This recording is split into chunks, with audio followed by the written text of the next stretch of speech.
Queridos, a paz do Senhor Jesus. Vamos ler a palavra de Deus. Atos dos Apóstolos, capítulo 10.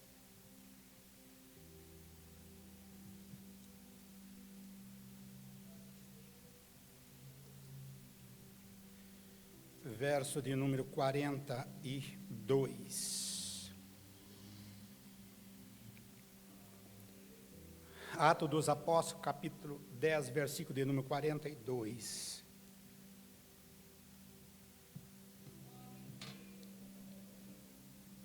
Diz-nos o seguinte: e nos mandou pregar ao povo e testificar que ele é o que por Deus foi constituído o juiz dos vivos e dos mortos. Ainda, primeira epístola do apóstolo Pedro, capítulo 4, versículo 5, que diz o seguinte: os quais hão de dar conta ao que está preparado para julgar os vivos e os mortos. Deus abençoe a todos. Podei-vos assentar. Meus amados irmãos, eu estava meditando nesta palavra e a minha intenção e o que está no meu coração para transmitir para os irmãos nesta noite, provavelmente é algo já bastante conhecido dos irmãos.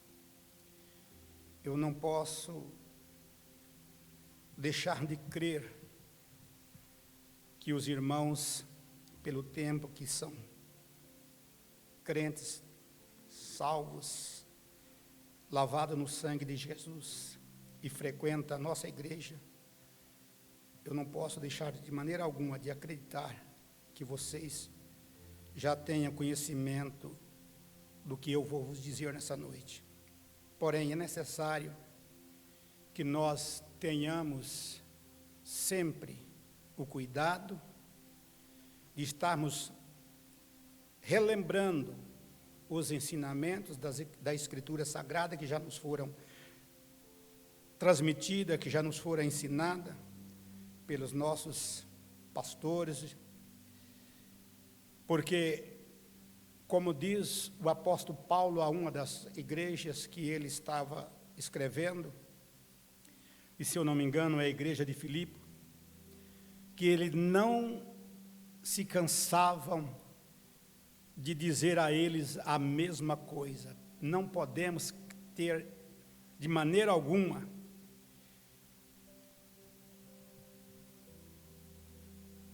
a indisposição, a canseira,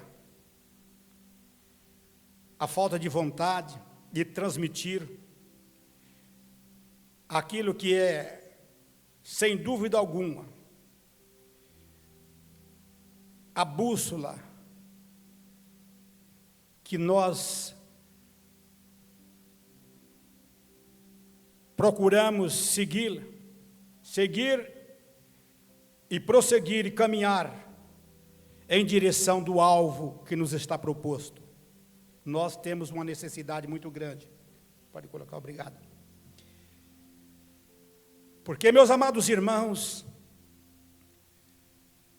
o assunto em que nós acabamos de ler, proferido pela boca do apóstolo Pedro, evidentemente registrado na inspiração do Espírito Santo, que é a palavra de Deus, infalível e inerrante, que é alimento para a nossa vida, que é, sem dúvida alguma, aquilo que nos sustenta, o alimento que nos fortalece, que nos dá esperança, e que nos últimos dias, quando eu falo dos últimos dias, não se refere apenas ao momento em que nós estamos atravessando do século 21, nem do século 20, nem do 19, dos últimos dias que eu me refiro, desde os dias em que o Senhor Jesus esteve aqui na terra e subiu para o céu, e deixou a igreja incumbida de pregar e anunciar o evangelho. E o apóstolo Pedro aqui, dando testemunho, depois da pregação na casa de Cornélio, depois que ele testificou e anunciou a casa de Cornélio, qual era o propósito e o plano de Deus para aquelas famílias, para aquelas vidas, ou especialmente para aquela família, exclusivamente que ele foi enviado. Ele diz que o Senhor Jesus lhe incumbiu a responsabilidade, não somente a ele, mas a todos aqueles que andaram e viveram e vivenciaram com ele, de testificar de que ele é o que por Deus foi constituído juiz dos vivos e dos mortos. Mas anteriormente, no versículo de número 41, ele diz que, como prova disso, e como fazem parte da missão de Jesus Cristo ter vindo à terra, anunciar as boas novas, anunciar o plano da salvação, Deus o ressuscitou de entre os mortos, e por isso ele estava na condição, e como único, exclusivo, que tinha autoridade para pregar o evangelho. Inclusive, segundo ele, lá na primeira epístola, capítulo 4, até para aqueles que já tinham morrido. É o que você leu lá comigo. Preste atenção no que eu vou ler aqui. Vejam bem. Os quais hão de dar conta ao que está preparado para julgar os vivos e os mortos. Por isso foi pregado o evangelho também aos mortos, para que, na verdade, fosse julgado segundo os homens, na carne, mas vivesse segundo Deus em espírito. E mediante esse texto, e o que já lemos lá em Atos capítulo 10, versículo de número 42, eu imagino, e não é só uma imaginação, eu tiro uma conclusão, pelo aquilo que eu creio, que o Senhor Jesus,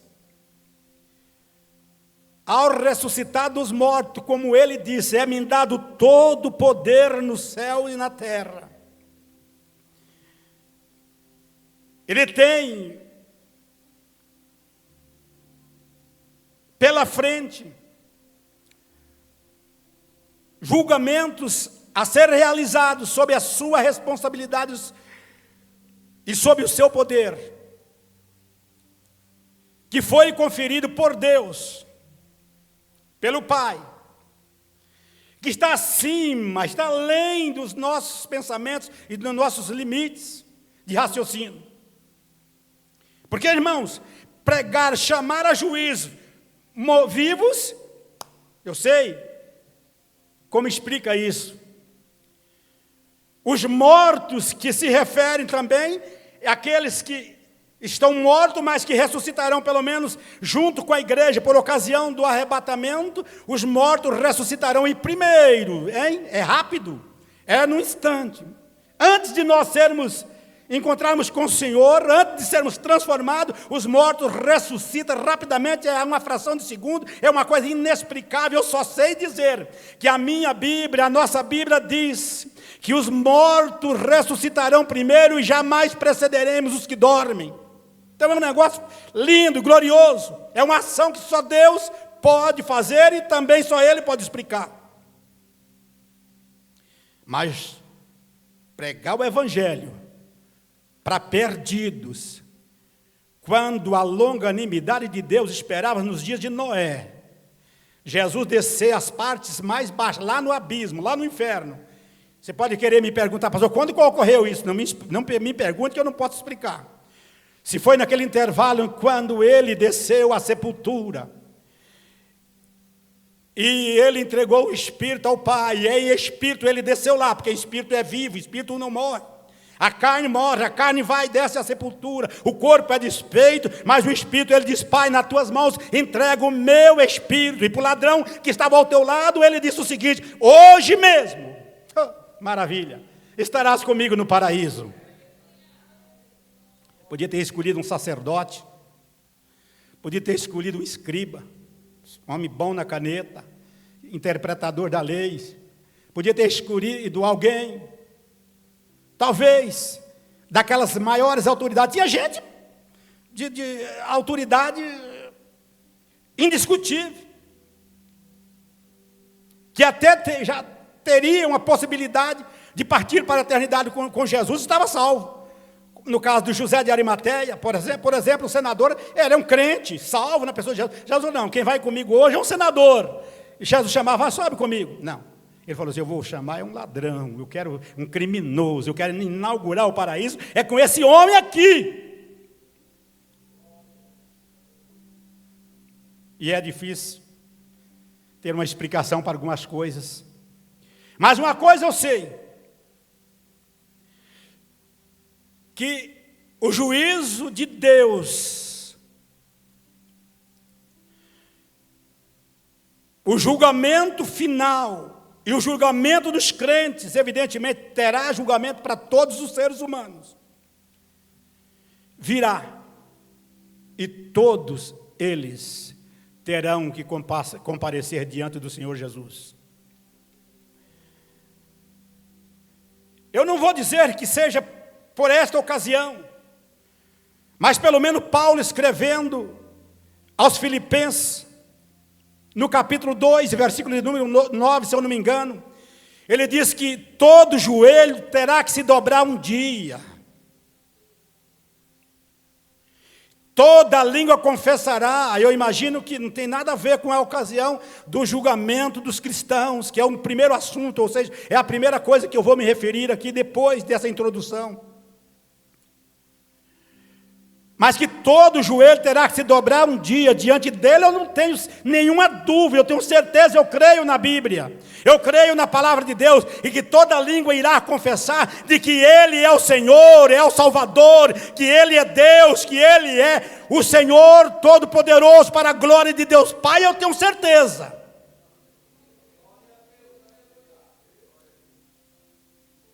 E às vezes, nós ficamos encabulado muitas vezes, e tem muitos crentes e muitas pessoas, até não crente, que questiona, e às vezes tem alguns que já estão esfriando na fé, e até um momento como esse, ele fala, eu nem me esforço para ir à igreja, nem preciso. Por quê?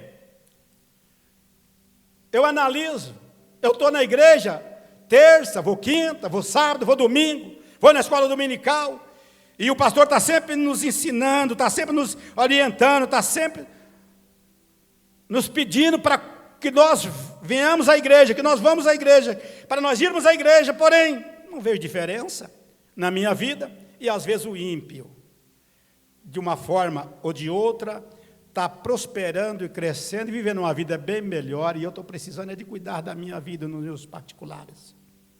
E aí, eu posso dizer aos irmãos que essa daí foi uma batalha travada entre Jó e seus amigos, que questionava a respeito do sofrimento do justo. E aí me parece que Asaf, no Salmo de número 73, entrou pelo mesmo caminho, e ele mesmo confessa dizendo, eu quase que escorreguei os meus pés, quase caí. Só que quando eu entrei na casa de Deus, eu entendi o fim deles. Se você não vir à casa de Deus, se você não se esforçar para entrar na casa de Deus, possivelmente você terá mais dificuldade de entender o fim daqueles que tomam a decisão arbitrária contra a vontade divina. Mas uma coisa eu sei, e posso lhe dizer nessa noite, que a Bíblia Sagrada nos ensina a fitar os nossos olhos, a ter os nossos olhos fitos no juízo final, atento para as coisas que vão se desenrolando e acontecendo. Por quê? Segundo o sábio Salomão, preste atenção, agora você vai ler a Bíblia comigo. Abre a sua Bíblia aí no capítulo 11 de Eclesiastes. E versículo de número 9, depois eu vou ler o 12 e o versículo de número 14. Alegra-te, jovem, na tua mocidade, alegra-se o teu coração nos dias da tua mocidade, e anda pelos caminhos do teu coração, e pela vista dos teus olhos. Sabe, porém, olha essa palavrinha, porém, tem muitas indagações feitas, quando a gente fala alguma coisa, depois fala, porém, vem outra coisa por aí. Porém, que por todas essas coisas te trará Deus a juízo. Não escapa não. Pode fazer o que você quiser. Pode viver da maneira que você entende. Pode desobedecer do jeito que você entender. Olha aqui o que diz o livro de Eclesiastes ainda, capítulo 12, versículo de número 14. Porque Deus há de trazer a juízo toda obra, porque Deus há de trazer a juízo toda obra, até tudo que está encoberto, quer seja bom, quer seja mal. E tem coisa que o pastor não descobre, que o marido não descobre, que a mulher não descobre, os filhos, esquece. Para eles é o mais santo da terra, é o pai, é a mãe, é o irmão, e é o mais lindo. Ninguém acha defeito em ninguém da família. Mas Paulo escrevendo aos Romanos, e aí é bom ler, porque se trata de um culto de ensinamento, capítulo 2, versículo de número 16. Romanos 2, verso de número 16.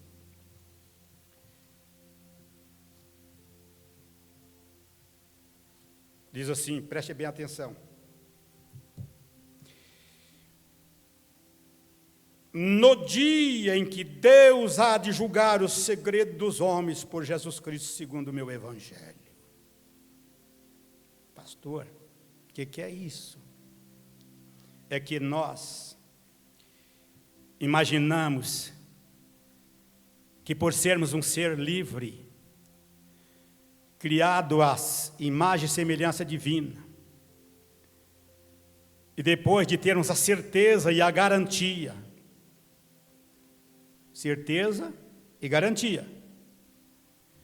de que Jesus disse que aquele que crê nele tem a vida eterna e não entra em condenação. Eu estou falando de João capítulo 5, versículo 24. Não entra em condenação, mas passou da morte para a vida. Ô irmão, prepare e pense nesse negócio. Olha o que disse Jesus. Vamos ler lá a Bíblia, vamos lá. É melhor você sair daqui com Bíblia na cabeça, porque se eu falo muito, irmãos, e falo pouco de Bíblia, a possibilidade de vocês aprender muito menos é maior. Mas se eu falo um pouco e apresento mais Bíblia, o pastor Wesley, eles vão aprender um pouco mais, porque quando você lê Bíblia, não esquece. João, capítulo 5, versículo 24. Preste atenção aqui.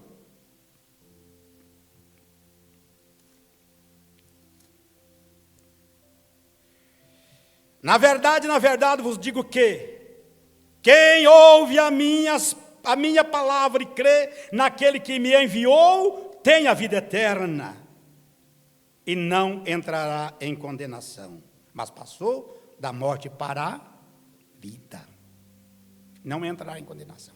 Você creu, você ouviu a palavra de Jesus, a palavra do Evangelho, acreditou, creu, aceitou como o seu Salvador. A palavrinha que a gente usa bastante, é bastante comum, como único e suficiente Salvador. É o que se faz quase sempre que se expressa, quando se faz o apelo para aquelas pessoas não crentes. Nossa, você fala assim, você quer aceitar Jesus como único e suficiente Salvador da sua vida? E tem pessoas que acham que não é preciso fazer o apelo. Não é preciso sim, tem que fazer. Porque senão você não vai saber. Se a pessoa tomou uma decisão, exclusivamente uma decisão, ou não, de servir a Deus, de servir o Senhor Jesus, e que dali para frente a coisa é totalmente diferente, não é mais como era antes. Quando Ele nos chama, Ele chama-nos do jeito que nós éramos, mas não para permanecermos como éramos. Tem que ter mudança de vida. E essa mudança não é o pastor Wesley que faz, não é o pastor Pereira que faz. Não é o pastor presidente que faz. A mudança quem faz é o próprio Deus, é o Jesus de Nazaré. Através do Espírito Santo. Que segundo o que eu penso em transmitir para os irmãos nessa noite, e é o que está escrito, que Ele morreu pelos meus pecados, e pelos seus pecados, mas ressuscitou para a nossa justificação. E aí, baseado nesses textos, é que eu analisei os 2 versículos que nós lemos na leitura introdutória, ou na leitura devocional. É de que Ele morreu pelos meus pecados, segundo a doutrina do apóstolo Paulo. Ressuscitou para a minha justificação. Mas também está determinado e um dia de julgar os vivos e os mortos. E o mundo, Paulo diz isso aqui em Atos capítulo 17, versículo de número 31, não tem saída, irmãos. Para onde quer que formos, para onde quer que corramos, irmãos, não tem saída. Eu só quero que vocês entendam e fica claro nessa noite, que mesmo que eu não consiga concluir o meu ensinamento, aprenda que nós, como cristãos, também temos que comparecermos diante do tribunal de Jesus. Aí não é para condenação, tá? Eu deixo claro isso. Mas tem uma decepção que eu posso dizer que não será uma decepção de tristeza, será uma censura, porque será uma avaliação de trabalho, uma premiação por tudo quanto nós fizemos aqui, mas também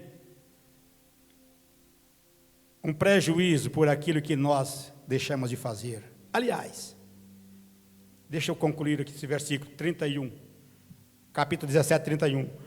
Porquanto tem determinado um dia em que, com justiça, há de julgar o mundo, por meio de um varão, que destinou, e disso deu certeza a todos, ressuscitando dos mortos.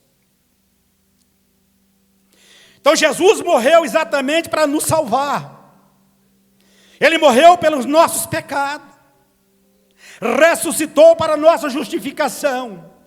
Mas acontece que tem um acerto de conta da humanidade e do ser humano para com Deus.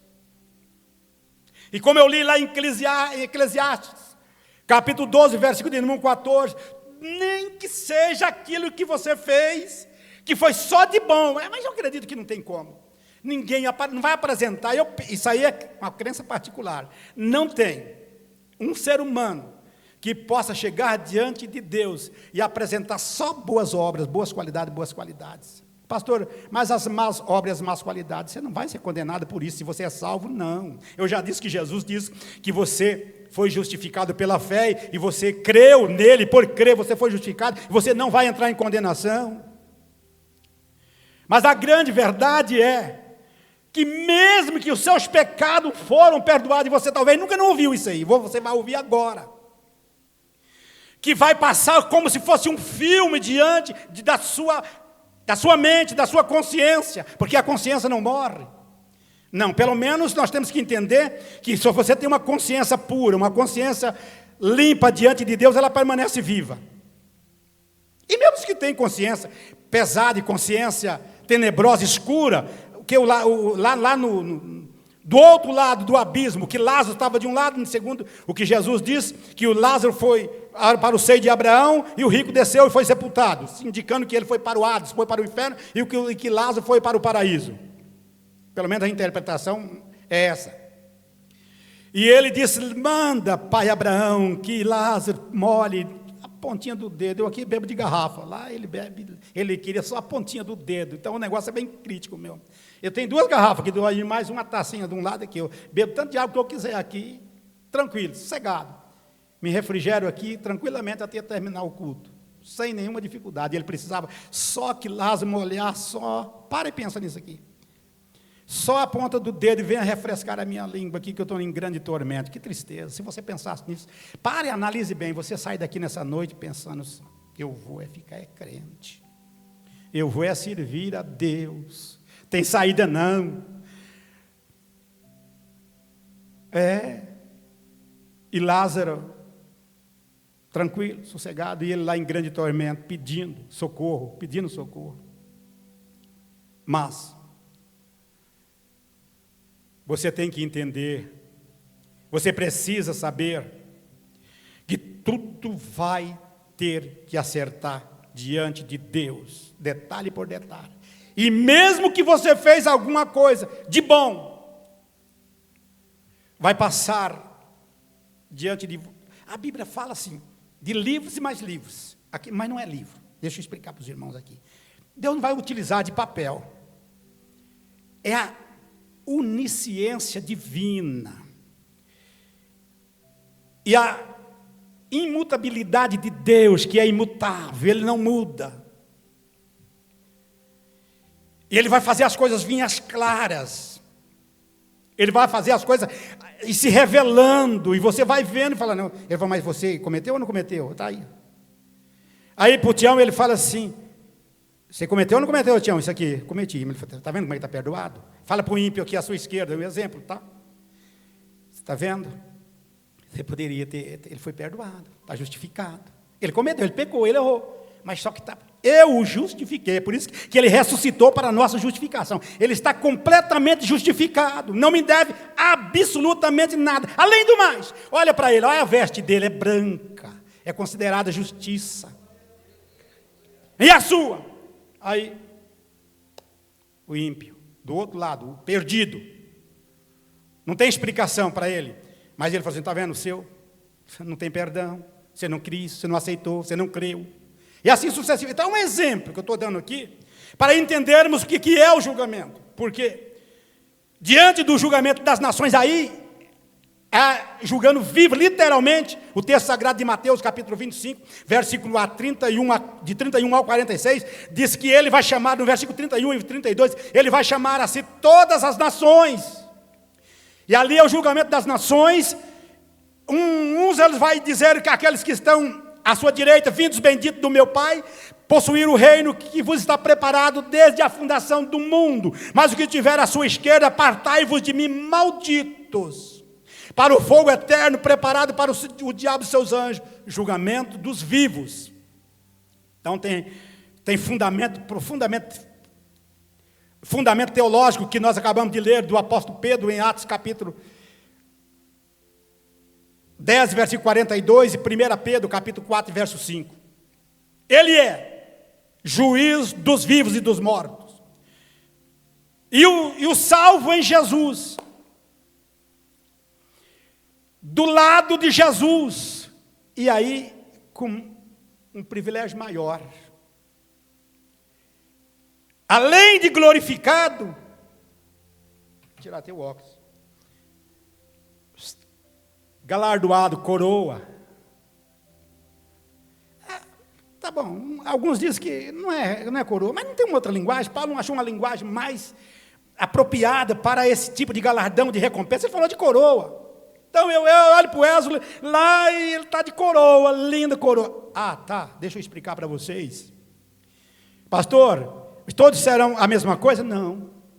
Irmãos, as estrelas, quando você olha para cima, dá uma olhada como Deus criou as estrelas. Elas não são diferentes? E a Bíblia diz que as estrelas diferem em glória uma da outra. E você acha que com os homens não? Tem estrelas. também na igreja, entre aspas, tá? Entenda a linguagem figurada, que tem estrelas que tem brilho maior. E eu não posso nem querer chegar perto do apóstolo Paulo em termos de comparação pelo que ele fez. E mesmo porque eu também já deixei de fazer muita coisa que já deveria ter feito. E também vou prestar conta, pastor Wesley. E quando eu oro desesperado. Um dia eu estava orando com meus filhos, e um deles falou: mas pai, porque eu me desconcentrei, eu nem estava aí com eles, eu estava orando a oração deles, eu estava orando a minha. E eu falei: meu Deus, eu tenho que reconhecer. E eu falei: o tempo foi embora, passou a vida, fiquei devendo. E eu falei: me perdoe, Jesus, tanta coisa para fazer. E eles começaram a me... Ele falou assim: não, pai, mas aí quando nós paramos de orar e tal, nós sentou e falou: mas eu vi o senhor orando um negócio aí. Mas o senhor, eu vejo desde quando nós entendemos, o senhor dirigindo igreja, trabalhando em empresa, trabalhando e dirigindo igreja, cuidando que saiu da igreja e vai para outra e tal. Eu vejo que o senhor nunca parou, aliás. Até eles tinham certa razão. Eu vim parar um pouco aqui no Paraná, e lá em São Paulo eu nunca nem parei. Eu nunca cresci, os meus filhos quase que cresceram sem eu ver eles crescer. Envolvido no trabalho secular e na igreja. Então, algumas coisas serão reveladas diante de mim. Deus vai fazer aparecer na minha consciência também aquilo que eu deixei de fazer, que eu poderia ter feito. Aí, a diferença é que Ele me perdoa. Ele me perdoou. Ele me justificou. Não somente dos pecados anteriores, antes de eu conhecer a Jesus, que segundo a Bíblia, que Ele não levou em conta o tempo da nossa ignorância, mas dos pecados atuais por aqui que nós pecamos. Diz o próprio Salomão, em Eclesiastes, se eu não me engano, Eclesiastes 7:20, se não me foge da memória, que não há homem justo que faça o bem e nunca peque. Quando você pensa que está tudo direitinho, você já está cometendo falhas, você está errando. E às vezes nós erramos, às vezes simplesmente porque deixamos de fazer aquilo que nós deveríamos fazer, não poderemos deixar de fazer e deixamos. E nós olhamos para nós mesmos, ou seja, nós atentamos para aquilo que é apenas secundário. Foi aqui que aconteceu com Jó, com Asaf. Asaf falou: será que vale a pena? Será que vale a pena? Eu olho para eles e parece que eles são mais abençoados, estão prósperos, estão indo, caminhando, numa linguagem bem comum, de vento a popa, crescendo e vivendo regaladamente. Eu estou sofrendo. Mas só quando ele entrou na presença de Deus, quando ele fala que entrou na casa de Deus, ele viu o fim deles. Ele falou: quando ele entrou na presença de Deus, que quando ele começou a buscar a Deus, Deus revela, fala: levanta a cabeça e fita os teus olhos, porque lá na frente tem um acerto de conta. E aí, tem coisas, como diz o apóstolo Paulo, nós não vamos poder escapar, irmãos, porque tem coisas no nosso coração que nós não tivemos coragem de revelar a ninguém. Mas diante de Deus, ele falou: está vendo aí, Pereira? Você não revelou para ninguém, mas eu sei, mas você foi perdoado. Sabe por quê? O teu perdão não procedeu da bondade, da misericórdia, nem dos méritos, nem seu e de ninguém. Procedeu da minha misericórdia, da minha graça, porque eu morri para te salvar. E você acreditou no meu sacrifício.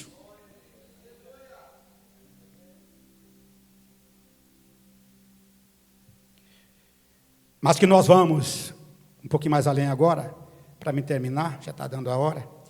Mas que nós vamos comparecer diante do tribunal de Cristo, vamos sim. Existe, irmãos, uma tendência muito forte das pessoas ficar discutindo como será isso, terá quantos julgamentos.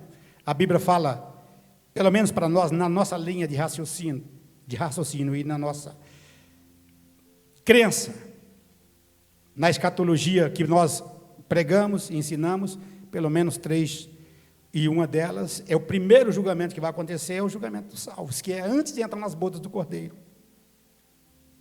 Antes de você, quando Jesus arrebatar a igreja, de acordo com Paulo escrevendo, primeiro, eu vou citar, e aí tem versão que diz, Romanos capítulo 14, versículo 10, que ele disse, todos nós temos que comparecermos diante do tribunal. Tem uma versão atualizada diz, Almeida atualizada diz, diante do tribunal de Deus, mas a minha versão, que é a corrigida, a revista corrigida, diz, todos nós temos que comparecer diante do tribunal de Cristo. E aí, Paulo, neste versículo, Paulo dá uma explicação a respeito do relacionamento dos crentes. Pastor Eurico, lê para mim, eu sei que você está... Romanos 14, versículo 10. Como é que está aí?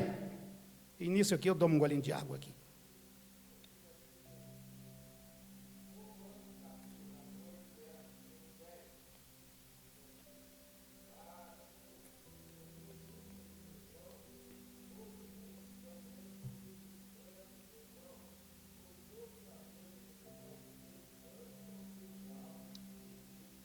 Pronto, obrigado.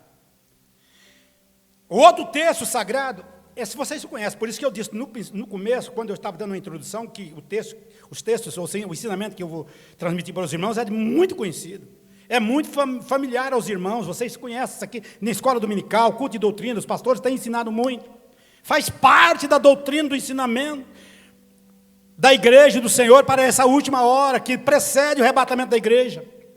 O outro texto é de 2 Coríntios capítulo 5, versículo 10, porque ele diz o seguinte, porque todos nós temos que comparecer perante o tribunal de Cristo, para recebermos por meio do corpo aquele que nós temos feito, ou bem ou mal. Mal aí, irmãos, não é aquilo que realmente vai levar a pessoa à condenação. Eu já disse aqui, que o mal é aquilo que pegou, que ficou mal para nós, e que não for agradável diante dos olhos de Deus, é aquilo que nós poderíamos ter feito e deixamos de fazer. Portanto, alguns serão responsabilizados pelo que fizeram, mas outros também vão sentir o peso e a censura daquilo que eles poderiam ter feito e não fizeram. E aí, você pode me perguntar, pastor, mas pode generalizar isso? Não. Tem gente que aqueles que aqui estão nessa noite, está fazendo a diferença. Sabe por quê? Porque você fez um esforço muito grande para sair de casa e vir aqui, depois de um dia de trabalho. Você se concentrou, você caprichou na vida. Você disse para a sua cabeça, para a sua mente, para o seu intelecto, eu não vou perder o culto, eu vou para o culto. Isso faz diferença.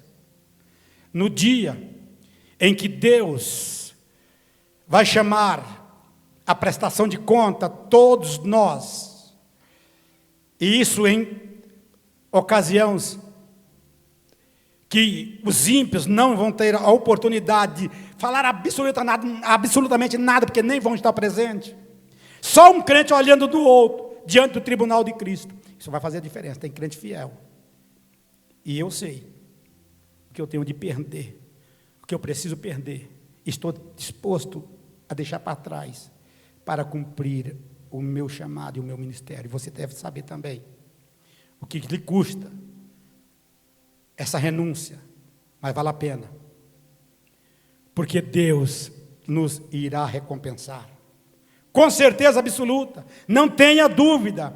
Agora, que você vai receber prêmios, vai receber galardão, que você vai receber recompensa, sim. Agora tem um porém. Tem gente que não vai receber nada e vai ser salvo. E aí eu vou para 1 Coríntios capítulo 3 e versículo de número 13. E eu preciso, queridos irmãos, já terminar, nossa hora já está avançada, mas 1 Coríntios capítulo 3 e versículo de número 13 diz o seguinte, ó. Eu estou em 2 Coríntios, espera aí. 1 Coríntios capítulo 3, versículo 13. E a obra de cada um se manifestará na verdade, o dia a declarará. Porque pelo fogo será descoberta, e o fogo provará qual seja a obra de cada um. Se a obra, vou ler o 14. Se a obra que alguém edificou nessa parte, se permanecer, esse receberá galardão. Se a obra de alguém se queimar, sofrerá detrimento, mas o tal será salvo, todavia, como pelo fogo. Depois de estar lá na presença do Senhor Jesus, acabou, não tem perda, não tem mais prejuízo de salvação. Mas, você há de convir comigo que na avaliação, se é que você... Tristeza, eu não vou dizer que você vai sentir, irmão. Na presença de Jesus não tem como ficar triste. Mas você vai olhar para alguns e você vai analisar bem e falar, mas que coisa, que lindo, que maravilha. Pelo menos admirar, você vai ter que admirar. Se é que você não for censurado por algum outro tipo de elemento, pode ser de algum companheiro, porque no tribunal de Jesus, ele será assistido pela igreja completamente. E você sabia que os apóstolos estão ao lado de Jesus? A igreja primitiva, a igreja do Senhor, porque o mundo será julgado por ele, a igreja será julgada por ele, e tem alguns que vão assistir o julgamento, vão assistir com Jesus, e a minha Bíblia diz que os apóstolos, Jesus disse, que eles vão sentar em tronos para julgar as 12 tribos de Israel, e como eles foram os primeiros a dar avanço, a dar início, e pagaram com a vida, pagaram literalmente com a vida, irmão, só João não morreu. Só foi João que não perdeu a vida, literalmente, perderam a vida por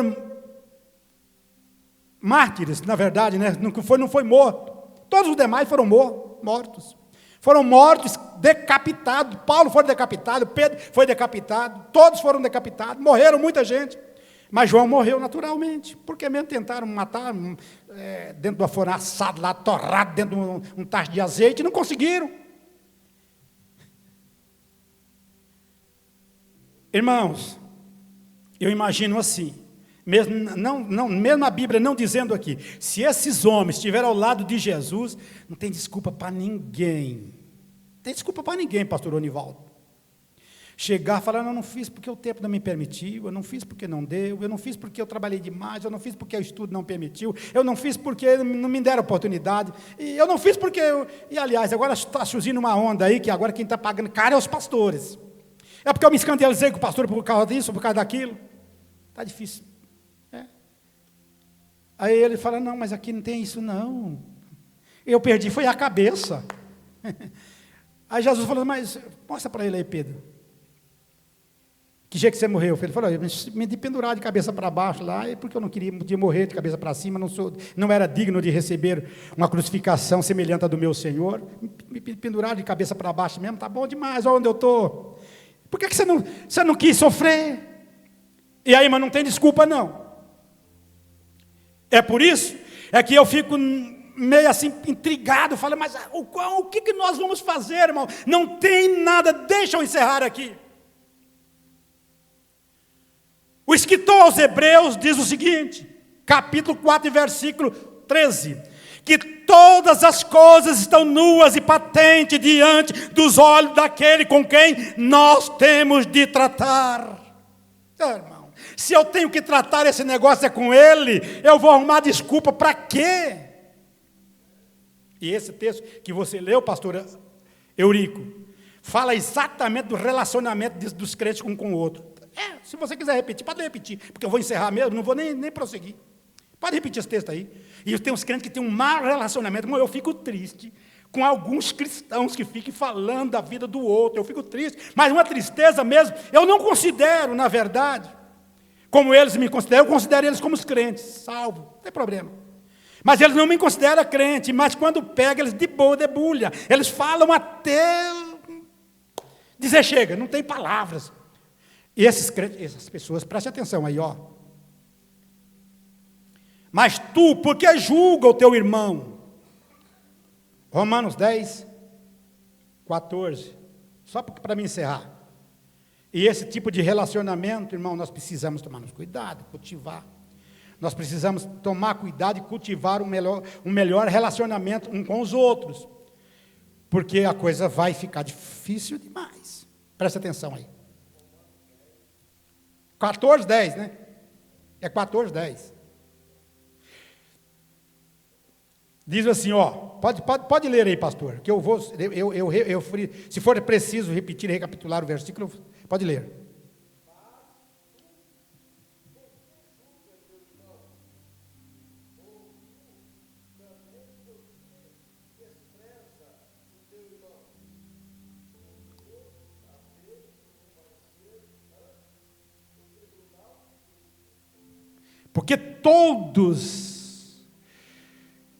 Porque todos havemos de comparecer ante o tribunal de Cristo. Deus abençoe, pastor. Irmãos, deixa eu encerrar aqui. Eu sei que tem coisas que não dá para a gente fazer. Às vezes, as oportunidades são raras. E eu costumo, deixa eu citar uma coisa aqui, um exemplo pessoal. Às vezes minha esposa cobra assim, bem, preciso estar na casa tal de fulano assim. Eu olho assim, não dá vontade de ir mais ali não. Essa semana ela olhou para mim, eu olhei, quando ela falou um negócio ali para mim, eu olhei e falei, ela falou, eu estou te estranhando. Eu falei, que bom, né? Eu fiquei assim, não, tá bom, beleza. É bom que estranha mesmo. Aí eu lembrei, eu não posso, tem que ir. Por que despreza o teu irmão? Ou por que julga? Não, irmãos, nós vamos acertar a conta diante de Deus.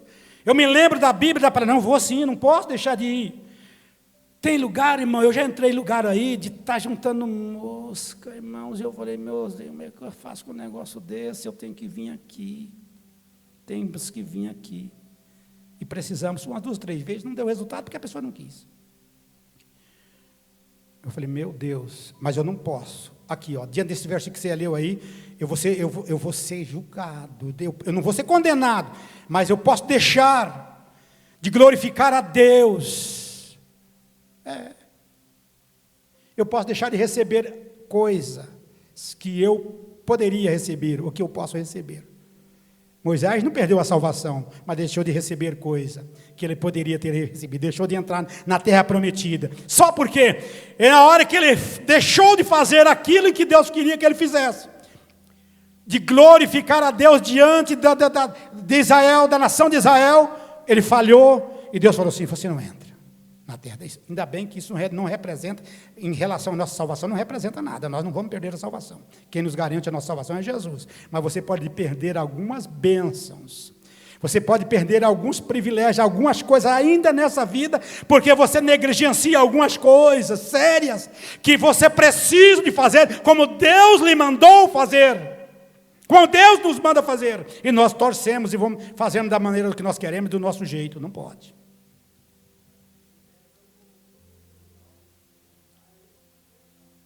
Exatamente, aí, depois que nós recebermos o que tivermos de receber do Senhor, como recompensa, reconhecimento do que tivemos feito, aí nós entramos nas bodas do Cordeiro, que fica para uma outra oportunidade, mas, só para mim, não deixar você viver uma vida descuidada. Só último versículo, nem vou ler, vou só citar.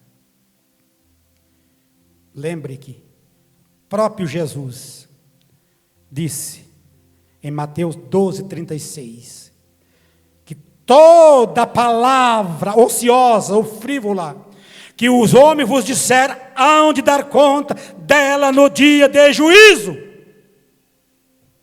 Então, fica pensando assim, que a coisa vai correr frouxa de qualquer maneira, e você não vai acertar a conta com Deus por aquilo que você fala. Não, para de falar da vida dos outros, para de falar do seu irmão, para de falar do pastor, pelo amor da tua própria vida, e por amor do Evangelho de Jesus, cuide da sua vida, leiam a Bíblia, ore a Deus, e siga a sua caminhada, para a glória do nome de Jesus. Deus abençoe. Vamos orar, queridos? Querido Deus, Pai de nosso Senhor e Salvador Jesus Cristo, eu te louvo e te agradeço, Senhor, pela palavra que o Senhor nos concedeu nesta noite, e quero te agradecer pela vida de cada irmão, de cada irmã. Senhor, toma agora, querido, ó Deus, a causa que para mim, ou para aquela irmã, ou para esse irmão, ou para essa irmã, Senhor, é de maneira, Senhor Jesus, totalmente difícil, e é impossível, Senhor, resolver. Mas para ti não, Senhor. São causas, Senhor, que todas as coisas, ó Deus, podem ser resolvidas, e é possível, porque para o Senhor não existe impossibilidade. Deles a tua bênção, a tua graça, fortalece, ó Deus, em ti agora, e no nome de Jesus, e cada um agora ao sair para os seus lares, receba a tua bênção, a tua graça, a alegria no Espírito, renova, ó Deus, o propósito em te servir ainda hoje, de forma melhor, de forma mais, Senhor, segura, conforme nos ensina a tua palavra, Senhor. Dê uma noite de paz e de bênção, cura os que estão doentes, enfermos, e abençoa todos quantos não puderem estar presentes, em o nome de Jesus.